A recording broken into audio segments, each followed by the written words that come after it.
পাকিস্তান শাহিনসের বিপক্ষে পরাজিত হয়ে টুর্নামেন্টের যাত্রা শুরু করার পর নেপালের বিপক্ষে জিতে টপ টি-20 সেমিফাইনালে যাওয়ার জন্য নিজেদের আশা বাঁচিয়ে রেখেছিল বাংলাদেশ এ দল। তবে তৃতীয় ম্যাচে এসে আবারও পুরনো চিত্র।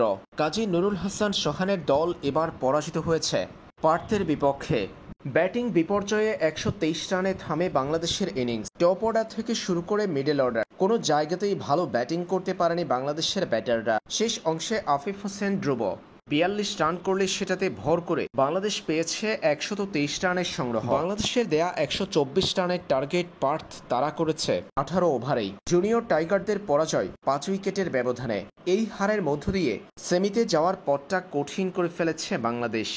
টপ টি-20 বর্তমান পয়েন্ট টেবিলে তাকালে দেখা যায় বাংলাদেশের অবস্থান অষ্টম। ৩ ম্যাচ শেষে বাংলাদেশের অর্জন কেবল ২ পয়েন্ট, জয় পেয়েছে একটা ম্যাচে, ২টা ম্যাচে হার। হাতে এখনও লিগ পর্বে বাংলাদেশের বাকি আছে ৩টা ম্যাচ। সেই ৩ ম্যাচের ৩টাতে জিতলে বাংলাদেশের অর্জন হবে ৮ পয়েন্ট। তবেই সেমিতে যাওয়ার পথ সুনিশ্চিত হবে বাংলাদেশের। সেটা বড্ড কঠিন কাজ টাইগারদের জন্য, তা বোঝাই যাচ্ছে তাদের পারফরম্যান্সে।